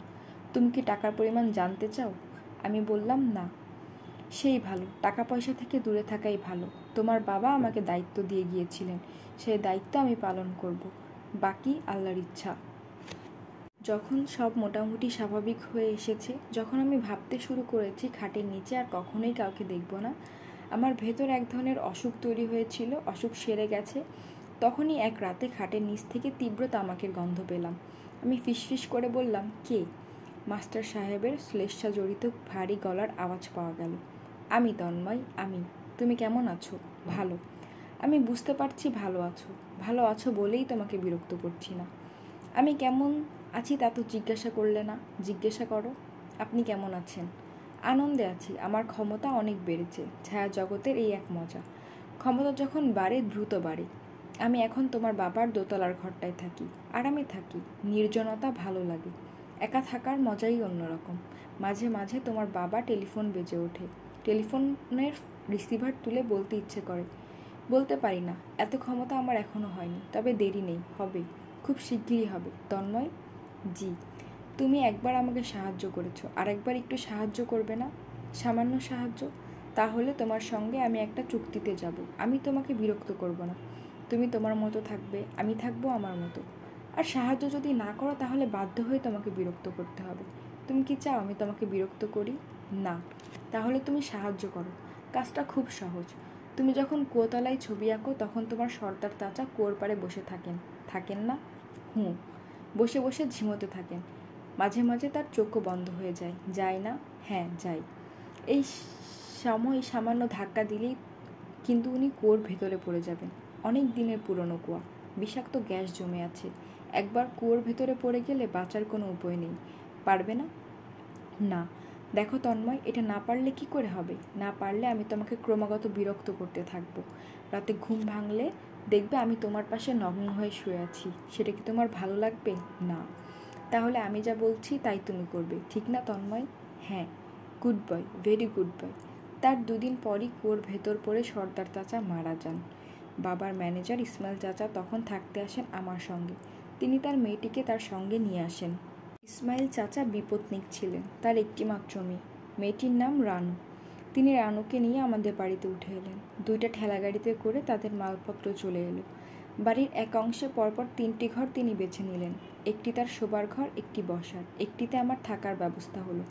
যে ব্যবস্থাগুলো তিনি করেছেন সে সম্পর্কে আমাকে কিছু বললেন না। তিনি বাড়িতে এসে উঠলেন সকাল 10টার দিকে। দুপুরের মধ্যে বড় ধরনের কিছু পরিবর্তন হলো, যেমন তিনি সব কটি কুকুর বিদায় করে দিলেন। তিনি বললেন কুকুরের দরকার নেই, কুকুর দেখলে ভয় লাগে। বাড়ির পেছনে কুয়া বন্ধ করে দিলেন। কয়েক ট্রাক মাটি চলে এলো। সন্ধ্যার মধ্যে কুয়া বুঝিয়ে দেওয়া হলো। সন্ধ্যার পর এই বাড়ির বাইরের বাতিগুলো আবার জ্বলল। তিনি অনেকক্ষণ একা একা মোড়া পেতে বাগানে রইলেন। আমার সঙ্গে কথা হলো রাতে খাবার সময়। আমাকে বললেন, তোমার নাবালক অবস্থায় আমি তোমার অভিভাবক, কাজেই তোমার 18 বছর বয়স পর্যন্ত আমি তোমার জন্য যা ভালো মনে করি তা করব। তোমার যেদিন 18 বছর বয়স হবে সেদিন এ বাড়ি ছেড়ে চলে যাব। নারায়ণগঞ্জে আমার একটা ছোট্ট বাড়ি আছে, ওই বাড়িতে গিয়ে উঠব। আমি বললাম, জি আচ্ছা। তিনি বললেন, রানুকে আমি নিয়ে এসেছি, তোমার একজন কথা বলার লোক হলো। তোমার কোনো কথা যদি আমাকে সরাসরি বলতে ইচ্ছে না করে রানুকে বললেই আমি শুনব। আমি বললাম, জি আচ্ছা। রানু হেসে ফেলল। বাবা, এই ছেলেটি জি আচ্ছা ছাড়া আর কিছুই বলতে পারে না। তুমি যাই বলবে সে বলবে জি আচ্ছা। তুমি যদি তাকে বলো তুমি সকালে উঠে তোমার মাথাটা কামিয়ে ফেলবে, তাহলে সে বলবে জি আচ্ছা। ইসমাইল সাহেব বললেন, মা রানু, এই ছেলেটা এখন থেকে তোমার ভাই। বোনেরা ভাইকে যেভাবে আগলে রাখে তুমি সেভাবে তাকে আগলে রাখবে। রানু অবিকল আমার গলার স্বর নকল করে বলল, জি আচ্ছা। ইসমাইল চাচা হাসতে গিয়েও হাসলেন না, কিন্তু আমি হো হো করে হেসে উঠলাম। এমন প্রাণ খুলে আমি অনেক দিন হাসিনি। আমার নতুন জীবন শুরু হলো, আনন্দময় জীবন। সেই শীতে আমি এবং রানী মিলে সুন্দর বাগান করলাম, কসমস, ডালিয়া, গাঁদা ফুলের গাছ। ইসমাইল চাচা নিজে শুরু করলেন গোলাপের চাষ। তিনি একজন মালি রাখলেন, খুব নাকি এক্সপার্ট মালি, নাম রওশন মিয়া। সেই এক্সপার্ট মালিকে দেখা গেল খুরপি হাতে ঘুরে বেড়ায়, কাছে গেলেই ফুল বিষয়ে একটি গল্প বলে। বুঝিলেন ভাইডি, আল্লাহ তাআলা তো বেহেশত বানাইলেন, সেই বেহেশতে কিন্তু কোনো ফুল গাছ নাই। তিনি বললেন, আমার বেহেশতে আমি ফুল গাছ দেব না। ফুল দিলে ফুল হবে মানুষের চেয়ে সুন্দর, এটা ঠিক না। মানুষের চেয়ে সুন্দর কিছু আমি বেহেশতে রাখবো না। বুঝলেন ভাইডি, এই জন্য বেহেশতে ফুল গাছ নাই, ফুল নাই। রানু বলল, চুপ কর মিথ্যুক। রওশন কিছু বলতে গেলেই রানু তাকে থামিয়ে দিয়ে বলতো, চুপ কর মিথ্যুক। আমি হো হো করে হাসতাম। ভুলে গিয়েছিলাম, হাসি পেলেও কখনো হাসতাম না। সব সময় মনের ভেতর থাকতো, হাসলেই ওরা আমার কালো জিভ দেখে ফেলবে। রানু নামের এই অদ্ভুত মেয়েটি কখনো আমার কালো জিভ নিয়ে কিছু বলেনি। ভালোবাসা কি আমি আমার জীবনে কখনো বুঝিনি। এই কিশোরী ভালোবাসার গভীর সমুদ্রে আমাকে ছুঁড়ে ফেলে দিল। রোজ রাতে ঘুমোতে যাবার সময় আমি কাঁদতাম। কাঁদতে কাঁদতে বলতাম, আমি এত সুখী কেন? জীবনের প্রথম অংশ দুঃখে দুঃখে কেটেছে বলে কি এই অংশে এত সুখ? মাস্টার সাহেব নামে এক বিভীষিকা আমার জীবনে আছে, তা মনে রইল না। শুধু মাঝে মাঝে বাবার দোতলার ঘরের দিকে তাকালে গা কাটা দিয়ে উঠত। কখনো ওই ঘরের কাছে যেতাম না। আমি একা না, অন্য কাউকেই যেতে দেওয়া হতো না। কারণ ইসমাইল চাচা কী জন্য যেন একবার দোতলায় উঠেছিলেন। ফিরে এসে আমাকে এবং রানুকে বললেন, তোমরা কেউ ওদিকে যাবে না, কখনো না, ভুলেও না। রানু বিস্মিত হয়ে বলল, কেন বাবা? তিনি কঠিন গলায় বললেন, আমি নিষেধ করেছি এই জন্য। তিনি কাঠের মিস্ত্রি ডাকিয়ে দোতলা ঘরের দুটি দরজাতেই আড়াআড়ি পাল্লা লাগিয়ে দিলেন। দোতলায় ওঠার সিঁড়িতে কাঁটাতারের গেট করে দিলেন। আমার জীবনের একটি অন্ধকার অংশকে তিনি পুরোপুরি বন্ধ করে দিলেন। পুরোপুরি বোধহয় পারলেন না। মাঝে মাঝে গভীর রাতে ঘুম ভেঙে গেলে আমি মন্ত্রমুগ্ধের মতো খাট থেকে নেমে আসি। খাটের নিচে টর্চের আলো ফেলি। না, কেউ সেখানে নেই। তৃপ্তির নিঃশ্বাস ফেলে আবার ঘুমোতে যাই। আমি মেট্রিক পাশ করলাম, খুব ভালোভাবে পাশ করলাম। পত্রিকায় আমার নাম ছাপা হলো। আইএসসি পরীক্ষায় ভালো ফল করলাম। এবার পত্রিকায় ছবি ছাপা হলো। আমার কৌতূহল ছিল মনোবিজ্ঞানে। সায়েন্স ছেড়ে আর্টস নিলাম। ভর্তি হলাম ঢাকা বিশ্ববিদ্যালয়ে। রানুর সঙ্গে আমার সম্পর্ক ছিল সহজ। এই সম্পর্কে কোনো রকম জটিলতা ছিল না। মেয়েদের সঙ্গে মেশার আমার পূর্ব অভিজ্ঞতা নেই। কারো সঙ্গেই আমি কখনোই মিশিনি, কাছে থেকে দেখিও নি। এই প্রথম একজনকে দেখলাম, অন্য মেয়েরা কেমন জানি না। এই মেয়েটিকেই জানি, সহজ একটা মেয়ে, কিন্তু রহস্যময়। আমি রাত জেগে পড়ি, সে রাত জাগতে পারে না। ঘুম ঘুম চোখে পাশে বসে থাকে। আমি বলি, তুমি ঘুমিয়ে পড়ো, তুমি জেগে আছো কেন? সে বিস্মিত হয়ে বলে, তাই তো, আমি কেন জেগে আছি? আমি ঘুমাতে গেলাম। তুমি কতক্ষণ পড়বে? অনেকক্ষণ। রাত 1টা না রাত 2টা? 2টা। আজ 1টা পর্যন্ত পড়লে কেমন হয়? 1টা পর্যন্ত পড়লে তোমার কী লাভ? তুমি রাত জেগে পড়ো, আমার দেখতে কষ্ট হয়। কষ্ট হয় কেন? জানি না কেন হয়, তবে হয়। আমি রানুর ভেতর অনেক অদ্ভুত অদ্ভুত ব্যাপার লক্ষ্য করতে লাগলাম। তার ভিতর একটি হচ্ছে সারাক্ষণ আমার সঙ্গে থাকার প্রবণতা। যতক্ষণ বাড়িতে থাকবো ততক্ষণই সে আমার পাশে থাকবে। বাড়ি রান্নাবান্না তাকে করতে হয়। রান্না করতে যাবে, কিছুক্ষণ পরপরই উঠে আসবে। আমি যদি বলি কি, সে তৎক্ষণাৎ বলবে কিছু না। মাঝে মাঝে সে ভয়াবহ অস্থিরতার ভিতর দিয়ে যায়। দেখেই মনে হয় তার উপর দিয়ে ঝড় বয়ে যাচ্ছে। যে ঝড়ের কারণ সে জানে না, আমিও জানি না। ইসমাইল চাচা তার নারায়ণগঞ্জের বাড়িতে চলে যাওয়ার ঠিক করলেন। রানু বলল, অসম্ভব, আমি যাব না। ও বেচারা একা থাকবে? এত বড় বাড়িতে একা থাকলে ভয় পাবে না? এমনিতেই সে ঘুমের মধ্যে ভয়ঙ্কর স্বপ্ন দেখে কাঁদে। যদি যেতে হয় তাকে নিয়ে যেতে হবে। বাবার সঙ্গে সে চাপা গলায় ঝগড়া করে এবং একসময় আমাকে এসে বলে, তুমি কি চাও আমরা এ বাড়ি ছেড়ে চলে যাই? আমি বলি, না না, কখনোই চাই না। তুমি চাইলেই আমি যাব না। তুমি কখনো কোনোভাবেই এ বাড়ি থেকে আমাকে তাড়াতে পারবে না। কি আশ্চর্য, তাড়ানোর প্রশ্ন আসছে কেন? আমি জানি না কেন আসছে। মাঝে মাঝে আমার মাথা এলোমেলো হয়ে যায়। আমি কি করি না করি কিছুই বুঝতে পারি না। সরি, কী সব অদ্ভুত ব্যাপার যে আমার হচ্ছে। তুমি যখন রাত জেগে পড়ো, আমিও রাত জাগতে চেষ্টা করি। ঘুমে আমার চোখ বন্ধ হয়ে আসে, বাধ্য হয়ে ঘুমোতে যাই। তখন আর ঘুম আসে না। রাতের পর রাত আমি না ঘুমিয়ে কাটাই। তুমি কি সেটা জানো? না, এখন জানলাম। আমার কি করা উচিত? ঘুমের ওষুধ খাওয়া উচিত। ঘুমের ওষুধ আমার আছে, কিন্তু আমি খাই না। রাত জেগে আমি নানান কথা ভাবি, আমার ভালোই লাগে। আমার দিনগুলো এভাবেই কাটছিল। তারপর একদিন একটা ঘটনা ঘটল। তখন আমি MA ক্লাসের ছাত্র। বর্ষাকাল। কদিন ধরে খুব বৃষ্টি হচ্ছে। সেদিন আকাশ ভেঙে বৃষ্টি নেমেছে। ক্লাস থেকে ফিরেছি বিকেলে। গেট দিয়ে বাড়িতে ঢোকার সময় দেখি রানু এই বৃষ্টির মধ্যে বাগানে দাঁড়িয়ে ভিজছে। কি যে সুন্দর তাকে লাগছে। আমি চেঁচিয়ে বললাম, এই রানু, এই। রানু ছুটে এলো, হাসতে হাসতে বলল, এই যে ভাই ভালো ছাত্র, তুমি কি আমার সঙ্গে একটু বৃষ্টিতে ভিজবে, নাকি খারাপ ছাত্রীর সঙ্গে বৃষ্টিতে ভেজা নিষেধ?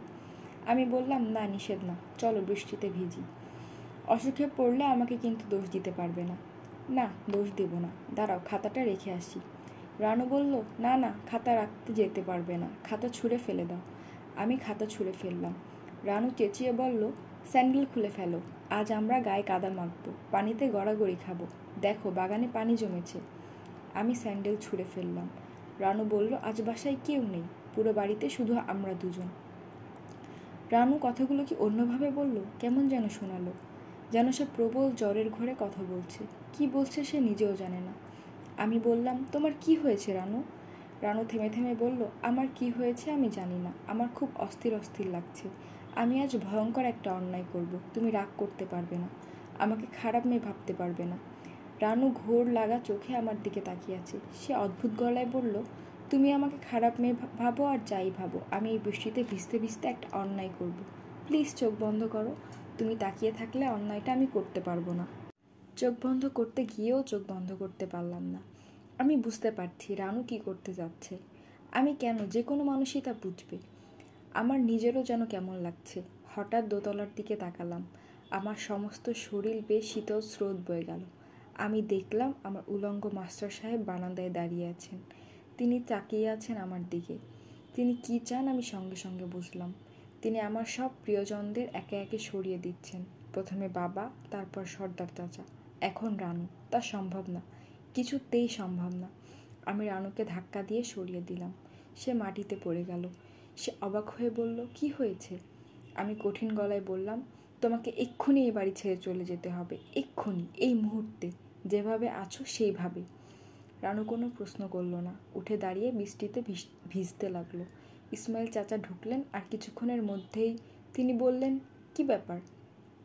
আমি কঠিন গলায় বললাম, চাচা আপনি আপনার মেয়েকে নিয়ে এক্ষুনি বাড়ি ছেড়ে চলে যাবেন। তিনি বিস্মিত হয়ে বললেন, কি হয়েছে? আমি তার জবাব দিলাম না। রানু মাথা নিচু করে ঘরে ঢুকে গেল। তার 1 ঘন্টার ভেতরেই বাবা মেয়েকে নিয়ে চলে গেলেন। অনেক দিন পর আমি আবার একা হয়ে গেলাম। সন্ধ্যার পর থেকে ঘন হয়ে বৃষ্টি নামলো। রীতিমতো ঝড় শুরু হলো। ইলেকট্রিসিটি চলে গেল। আমি অন্ধকার বারান্দায় বসে রইলাম। আমার দৃষ্টি দোতলার বারান্দার দিকে। জায়গাটা গাঢ় অন্ধকারে ডুবে আছে, কিছুই দেখা যাচ্ছে না। তবে মাঝে মাঝে বিদ্যুৎ চমকে উঠছে। সেই আলোয় আমি উলঙ্গ মাস্টার সাহেবকে রেলিংয়ে ভর দিয়ে ঝুঁকে দাঁড়িয়ে থাকতে দেখছি। বাতাসের এক একটা ঝাপটা আসছে, সেই ঝাপটায় ভেসে আসছে সিগারেটের কড়া গন্ধ, আর সেই গন্ধ ঢাকা পড়ে যাচ্ছে হাসনাহেনার গন্ধে। সেবার আমাদের হাসনাহেনা গাছে প্রথমবারের মতো ফুল ফুটেছিল। মানুষের সঙ্গে গাছের হয়তো কোনো সম্পর্ক আছে, নয়তো কখনো যে গাছে ফুল ফোটেনি, হঠাৎ সেখানে কেন ফুল ফুটলো? রাত বাড়তে লাগলো, বৃষ্টি বাড়তে লাগলো, কামরাঙা গাছের ডালে বাতাসে নড়তে লাগলো। আমি এগিয়ে গেলাম দোতলার দিকে। সিঁড়ির মুখ কাঁটাতার দিয়ে বন্ধ। মাস্টার সাহেব বললেন, কাঁটাতারের বেড়া খুলে রেখেছি, তুমি উঠে এসো। আমি উঠে গেলাম। কঠিন গলায় বললাম, আপনি কি চান? তিনি বললেন, আমি কিছু চাই না তন্ময়, আমি তোমাকে সাহায্য করতে চাই। আপনার সাহায্যের আমার প্রয়োজন নেই। তুমি তো ভুল কথা বলছো তন্ময়, এখনই আমার সাহায্যের সবথেকে বেশি প্রয়োজন। আমি কথা দিয়েছিলাম তোমাকে সাহায্য করব, আমি আমার কথা রাখি। আপনি কেউ না, আপনি আমার অসুস্থ মনের কল্পনা। কে বলল তোমাকে? আমি মনোবিদ্যার ছাত্র, আমি জানি। আমি সিজোফ্রেনিয়ার রোগী। সিজোফ্রেনিয়া রোগীদের হ্যালুসিনেশন হয়, তারা চোখের সামনে অনেক কিছু দেখতে পায়, আমি তাই দেখছি। তোমাদের ইসমাইল সাহেব কি সিজোফ্রেনিয়ার রোগী? না, তিনি কিন্তু আমাকে দেখেছেন, কাঁটাতারের বেড়া দিয়েছেন, এই ঘরে তোমাদের আসতে নিষেধ করেছেন। নিষেধ করেননি? হ্যাঁ করেছেন। তোমার বান্ধবী রানু মেয়েটিও কিন্তু আমাকে দেখেছে। ঘটনাটা তোমাকে বলি। এক দুপুরবেলায় সে হাঁটতে হাঁটতে আমার ঘরের দিকে চলে এলো, তাকালো বারান্দার দিকে। আমি তখন বারান্দায় এসে দাঁড়ালাম। নগ্ন অবস্থায় দাঁড়ালাম বলাই বাহুল্য। মেয়েটা হতভম্ব হয়ে গেল। আমি তখন তাকে কুৎসিত একটা কথা বললাম, চুপ করুন, রেগে যাচ্ছ কেন? রেগে যাবার কি আছে? তোমার কথা যদি ঠিক হয় তাহলে আমার অস্তিত্ব নেই, আমি তোমার মনের কল্পনা, কাজে আমি মেয়েটিকে কি বলেছি তা শুনতে তোমার আপত্তি হবে কেন? আমি মেয়েটিকে... স্টপ! হা হা হা। মেয়েটি এতই ভয় পেয়েছিল যে নড়তে চড়তে পারছিল না। অনেকক্ষণ দাঁড়িয়ে রইল। ইফাকে আমি কিছু কুৎসিত অঙ্গভঙ্গি করলাম। কে জানে, এগুলো হয়তো তার পছন্দ হয়েছে। আমি আপনার পায়ে পড়ছি, থামুন। বেশ, থামলাম।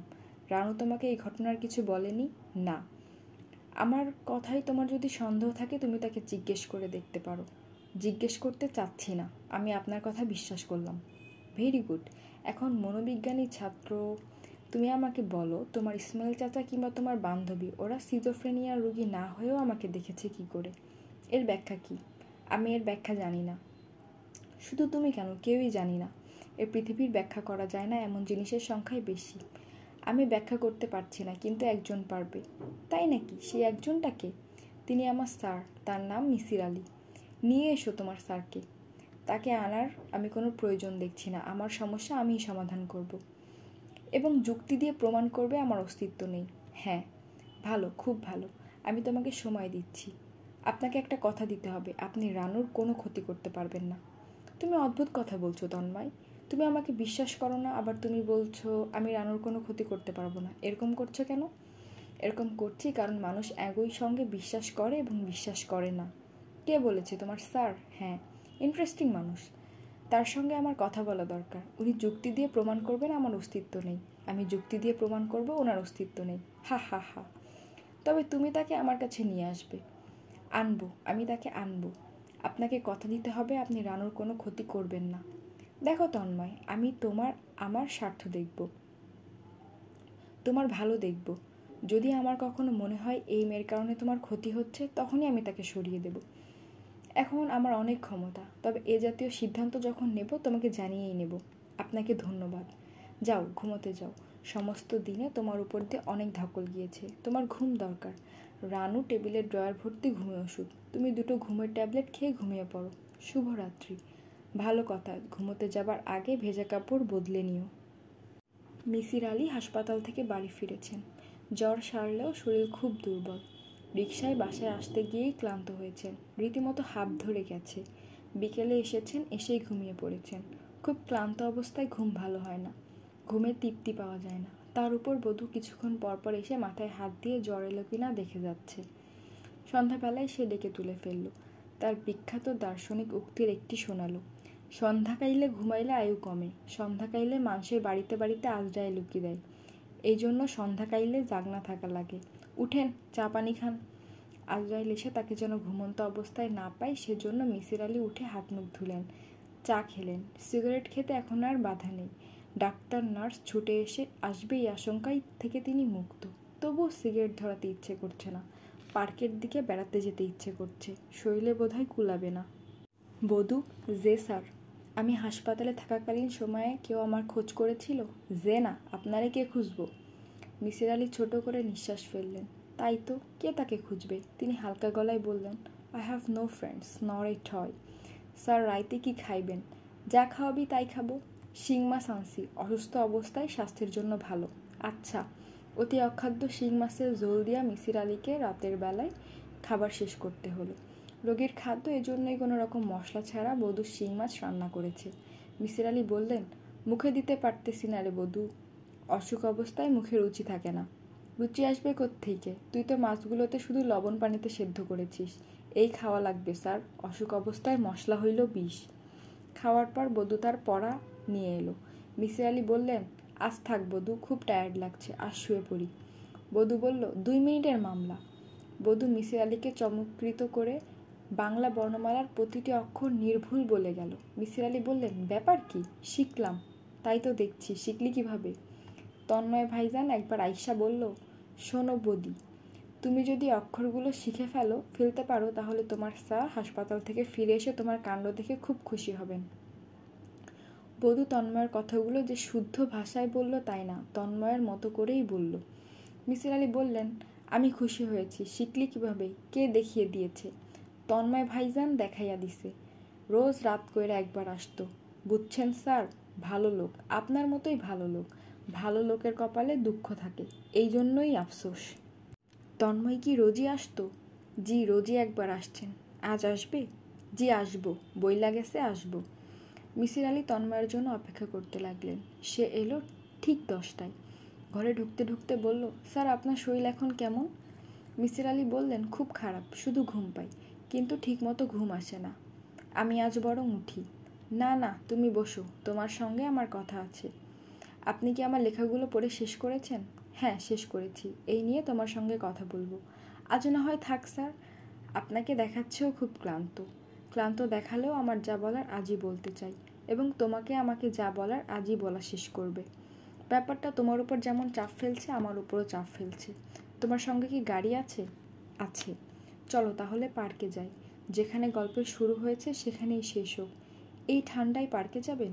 হু। মিসির আলি চাদর গায়ে জড়ালেন, বধূকে দরজা বন্ধ করে ঘুমিয়ে পড়তে বললেন। মিসির আলিকে খুব চিন্তিত দেখাচ্ছে। ঘর থেকে বেরোবার সময় দরজায় ধাক্কা খেলেন। পার্কের বাইরের রাস্তায় আলো আছে, পার্কের ভেতর আলো নেই। মিসির আলি এবং তন্ময় বেঞ্চিতে পাশাপাশি বসে আছেন। আজ শীত কম, তারপরেও চাদরে সারা শরীর ঢেকে মিসির আলি জুবুথুবু হয়ে বসে আছেন। মিসির আলি শীত লাগছে। পার্ক পুরোপুরি ফাঁকা। আকাশে চাঁদ আছে, তবে গাছপালার ফাঁক দিয়ে চাঁদের আলো আসতে পারছে না। জ্যোৎস্না খেলছে গাছের পাতায়। মিসির আলি জ্যোৎস্না দেখছেন। তন্ময়, জি। তোমার লেখা আমি মন দিয়ে পড়েছি, খুব মন দিয়ে পড়েছি। আমার মনে হয় না আমার সাহায্যের তোমার প্রয়োজন আছে। তুমি ঠিক পথেই এগুচ্ছ।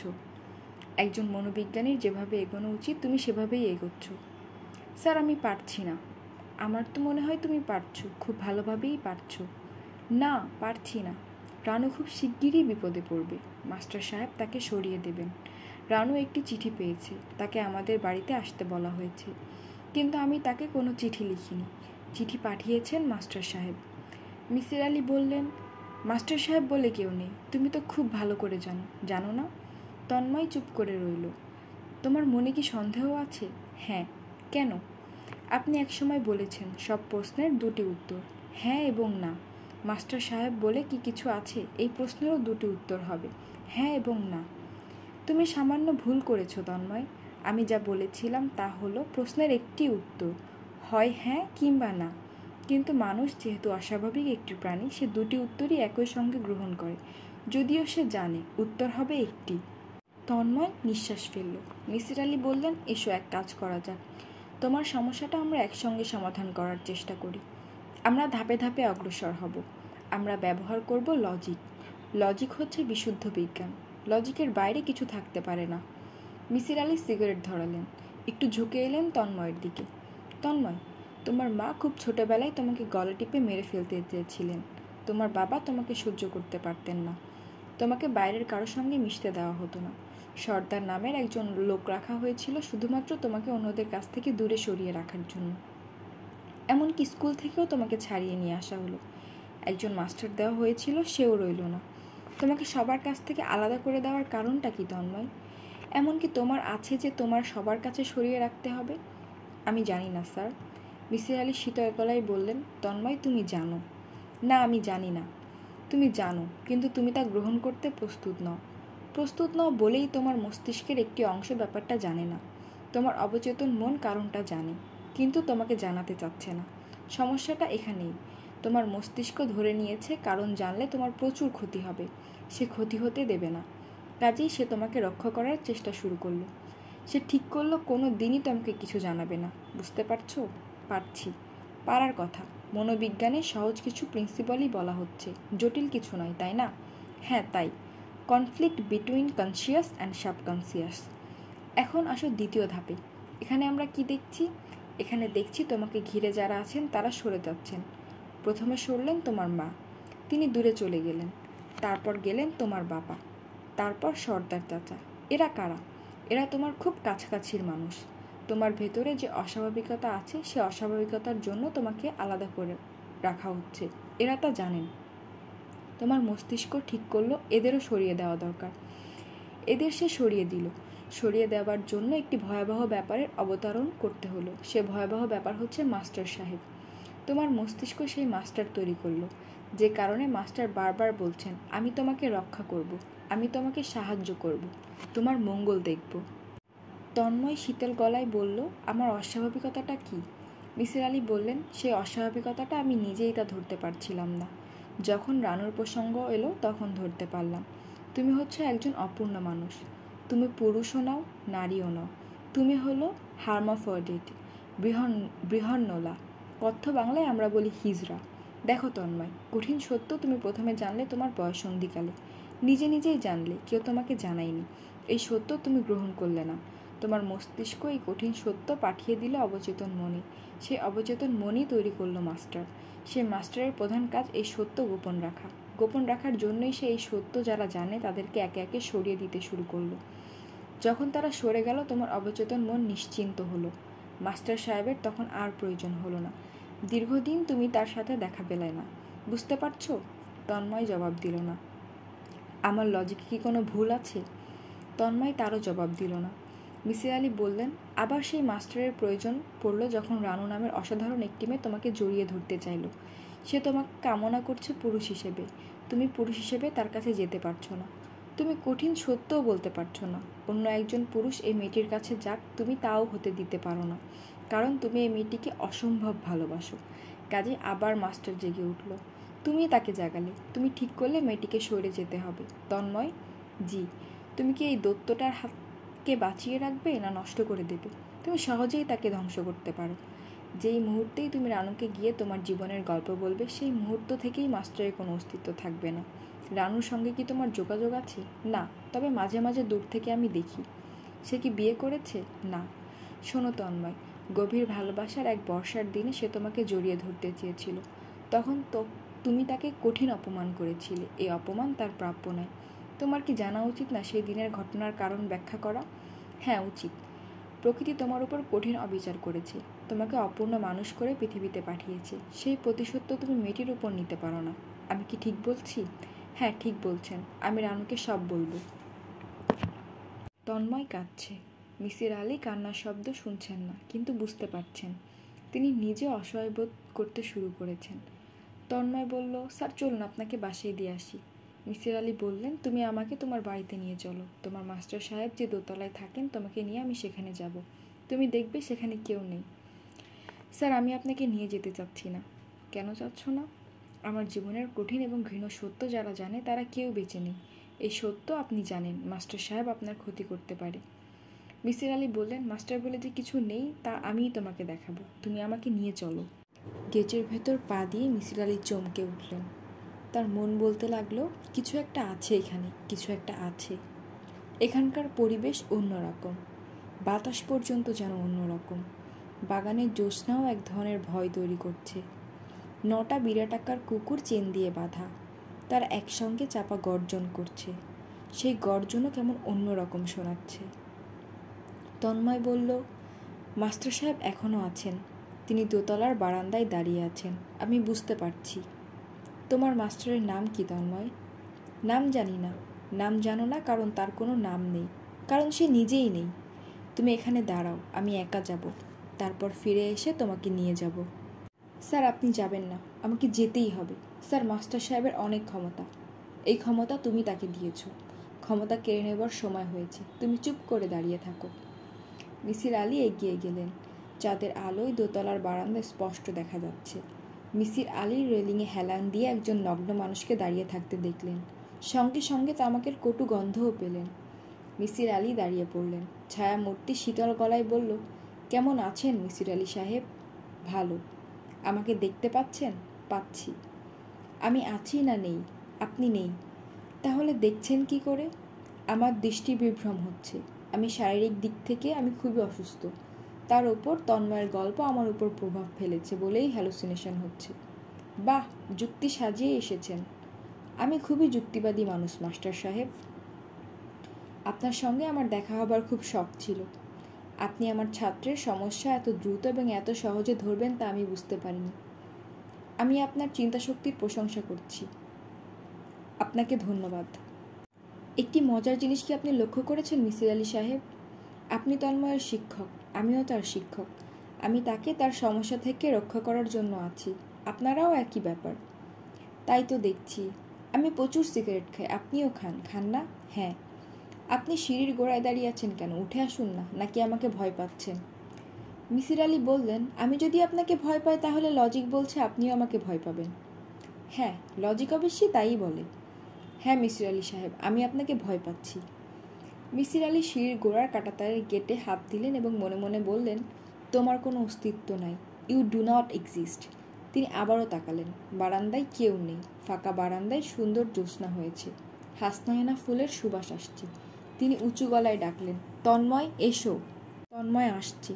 সে আগে খুঁড়িয়ে খুঁড়িয়ে হাঁটত, এখন আর হাঁটছে না। সে দোতলায় উঠে এলো। সে দাঁড়িয়ে আছে মিছির আলির কাছে। দেব শিশুর মতো কি সুন্দর মুখ, ঘন কালো চোখ, দীর্ঘ পল্লব। মিছির আলি মনে মনে বললেন, প্রকৃতি অসুন্দর সহ্য করে না, তারপরেও অসুন্দর তৈরি করে, অসুন্দর লালন করে। কেন করে? তন্ময় কাঁদছে, তার চোখ ভেজা। মিছির আলির ইচ্ছে করছে ছেলেটিকে বলেন, তুমি কাছে এসো, আমি মাথায় হাত রেখে তোমাকে একটু আদর করি। তিনি বলতে পারলেন না। গভীর আবেগের কথা তিনি কখনোই বলতে পারেন না। মিছির আলি তাকালেন উঠোনের দিকে। কামরাঙা গাছের পাতার ফাঁক দিয়ে জ্যোৎস্না গলে গলে পড়ছে। কি অসহ্য সুন্দর!